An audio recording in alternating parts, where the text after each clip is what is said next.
Hi my people, Davorka here again, and let's continue with recap of UPW. So as mentioned before, I'm not going to go into really deep and really big depths of this because we just don't have that time.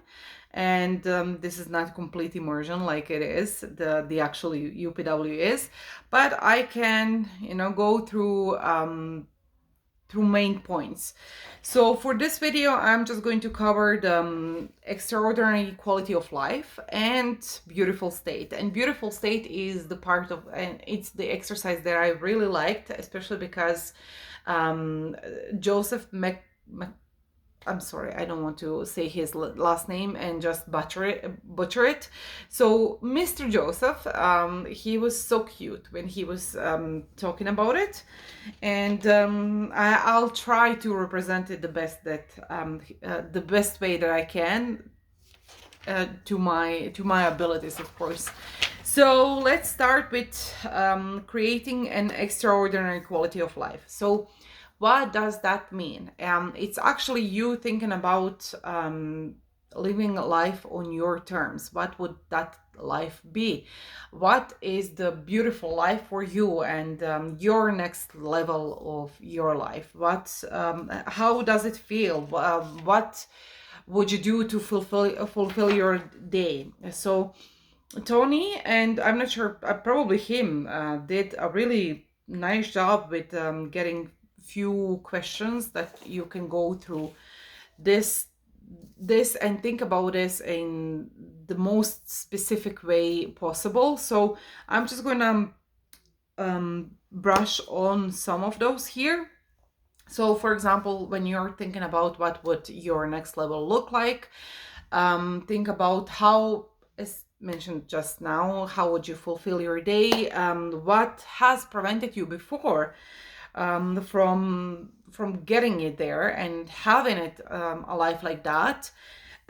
So because you know what prevented you before, what would you need to change or add now to have the most extraordinary life and actually life on your terms? One of really important questions that he asked, and I was not even thinking about that, and that is, what are two most stressful thoughts that consistently show up in your life? And this is a great question because we don't usually think about it. When we think about our dream life, we don't think about the stressful thoughts and everything else. But those stressful thoughts come from the limiting beliefs. So when you understand that and when you go really deep in that way, you actually are discovering your limited beliefs that maybe you're not even aware of those. Most people aren't. So that was for me the biggest question in this exercise because I was never thinking about that. So when you're thinking about your stressful thoughts, think about how do those thoughts make you feel? What do they make you do or not do? Where do they stop you? And also after that, think about what would be the opposite of those thoughts, of those stressful thoughts. What could you change that would bring you to another state of mind, and not in this state of mind, but that is not empowering for you? So as said, this is like, it seems such an easy exercise, but it's actually really deep and really profound because you're not usually thinking about those things. We are not usually going that deep, and we're not going through our own values and our own limitations because we understand that those are like universal limitations, right? And we don't understand that actually those are limitations that we are putting on ourselves. So every limitation that is out there, we agree to that, right? So and most limitations are not rules, are not true. Are Most limitations are actually just imagined. So go through that, do your own little essay regarding that, just whatever question you have that you can go more specific regarding that and make it more believable and more real for you, do it. You can also add certain questions specific questions there in comments for other viewers to see it. It would be really helpful. Why not? We can all help each other here. So that would be you describing your extraordinary life and basically having like a small plan of what are the steps that you need to do to start having it and start living it.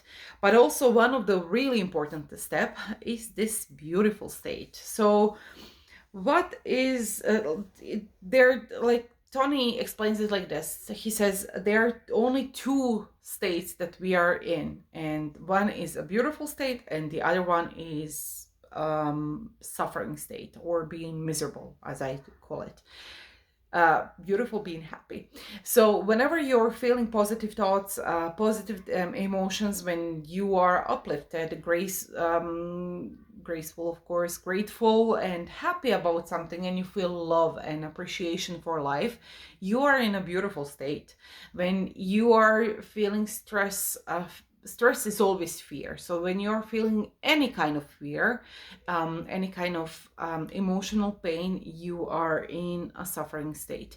So both states are imagined, actually. They're just in our heads. Okay, so we are in control of choosing where we want to be. Even people who have been in the worst states imaginable, they were in control of choosing to live somewhere else in their head. So whatever is happening outside of you doesn't affect you unless you give it meaning and give it power. Okay, so you are in control. You just need to take your control back. So this beautiful state is just continuous to the extraordinary life, of course, because it goes further to the when you are in suffering state, what could you do to change your suffering and be in a beautiful state? Just change the way you feel and you act. So also it goes, and this was really really cute for me when I saw this guy, and he was like, okay, what will you do to live in your beautiful state all the time? And I was like, okay, well, if you have to think about it, like um would you prefer living in a beautiful state or a suffering state? And now this is a trick question, because most of us are going to say, of course I want to be in a beautiful state. But I know so many people who just thrive on being miserable and complain a lot, and just seeing all the negative sides of every situation that they are going through. I actually have a few of those people in my family. One of them is my grandma. She's a really big pessimist, and she's a person who is just thriving on negative and being in a suffering state and being in a victim state and victim mentality. So a lot of people are actually addicted to this state. So if you are one of those people, just think, why is that? What do you get by you being in the state and living your emotions through that state? What do you get out of that? What Because everything we do is because we need something out of that. We do have some kind of need, and we are doing it for some reason. So we all have reasons to do everything in our life. If you are just helping somebody cross the street, you have a reason for that. Your reason is you want to be helpful, you want to be a good person. Everything you do in your life, you have a reason for that. So even being in a beautiful state or a miserable state, suffering state, it's up to you. You have a reason why you are in a miserable state. And that was actually really, really interesting for me, because it was like, okay, yeah, that's completely true. We do have control over that. We have control over ourselves. And I remember I was in one event, and this guy was saying that every time that he goes on the stage, he has such a big stage fright that he can barely talk when he goes there. And then one of his coworker told him, like, do you know that physical state of you, like the chemicals in your brain and everything, are the same when you are excited or when you have a stage fright, when you are upset and afraid. So the chemicals are the same, like your body's reactions are the same, completely the same. It all depends on you what is the lens you're going to see it. So if you're going to see it as excitement, oh, I can't wait to live through this and just to give all of this information to people that I'm going to speak to. Or are you going to be, oh my God, how are they going to see me? Are they going to like me? Are they going to boo me off the stage? Or, it's all inside of you and it's all inside of your head. And I heard this beautiful story about, now I don't want to say names because I completely forgot about whom this story is about. Probably most of you heard about the story.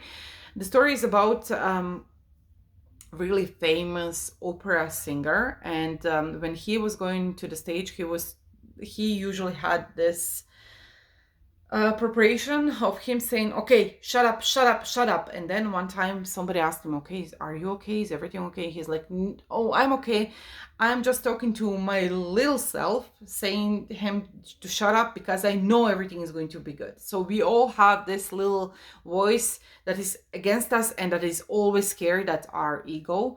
And even the most successful people have it, but the reason why they are successful is because they are in control and they choose the control over. And I'm not talking about every successful people, I'm talking about happy successful people, because success doesn't mean happiness at all, okay? But if you want to be successful, then at least you can be happy about it, right? And not just be fearful all the time. Just then, if you're fearful, then what the success is going to mean? Nothing, actually nothing. So yeah, also one part of this exercise was, okay, it's called what are the flavors of suffering. Okay, so do you know what are the flavors of suffering? So 3 things that do create suffering are loss, less, and never. So you're afraid that you're going to lose something, you're afraid that something is never going to happen, or you're afraid you're going to get less of something. So those are the 3 flavors of suffering and being miserable. Just think about it. So whenever you think about it in that way, you need, first of all, you need to understand it. Okay, so this is where self-observation comes into play. So you need to understand where you are standing and why do you feel suffering. So is it because you're going to lose something, you're going to get less of something, or you're going to not even be given a chance to have something? You're never going to have something. So the opposites of that are usually appreciation, enjoyment, learning or growth, and also love and giving and gratitude. So these are 3 things that usually do end suffering. So write it down, everybody. Write it down, and yeah, you can think about it also in the way that you can ask yourself, what are usually your flavors of suffering? Or amongst those 3, what are at least 2 that are most prominent in your life? Okay, and what else did we? Yeah, you can go even further, asking yourself, what are the triggers for those emotions, and what can you do to change those triggers and to do those things instead? And the step number 3 regarding the beautiful step is use the 90-second rule. So use the 90-second rules means that whenever you are in that state, allow yourself to be in that state for 90 seconds, and then after that change it, because we do need that difference. We do need a difference, definitely. And yeah, after that, just change it, switch it, to replace it with something else. Okay, be miserable for 90 seconds, and then do not give yourself permission to be miserable and to be in a suffering state anymore. Okay, and that's the wrap for this video. I hope this was interesting for you and you learned something. Also, one thing that Joseph did, and he was talking about, and it was really funny. He said that whenever he's going anywhere, he's always in a beautiful state of mind. He's doing his best to always be in a beautiful state of mind. So if he's walking through any kind of doors, that means even when he's going to the to the store, he's walking like this, like the world is his. And even one thing we did, we were all posing like like for a walk, like power pose. And I'm not talking about power pose that usually Tony does, like like a superhero pose, or although that helps a lot. I'm talking about being a goddess pose. So that was really interesting because he he talked about the story from his life when he's a little kid at the time. He's not that little anymore. He saw that from his dad. They were going to the store, and then just before entering the store, he said to his dad, he's like, "Okay, Dad, I got this." And then he went in. He was 3, 4 years old, maybe. He went in. He was like, "Ooh, like worship me," And everybody who saw him, they started laughing and clapping. And this little guy was so proud of himself, and of course, Dad was proud that his little guy is in a beautiful state, and he's learning to be in a beautiful state from the small ages, from the small age, right? So think about it, and whenever you're going anywhere, going through any kind of door, just be in a beautiful state. Be, it's like, I'm great, and you need to, I'm not talking you need to worship me, but I'm bringing my presence to you, and this is a great gift to all of you and to me, right? So be in a beautiful state, my friend. I hope that you understood everything I wanted to share here. Of course, do share the comments. Do put some of your inputs in the comments. Put your own questions that you can think of about your about being in a beautiful state. And that's it for now. For this video, please do share, see other videos, and hit subscribe, and see you in my next video. Bye bye for now.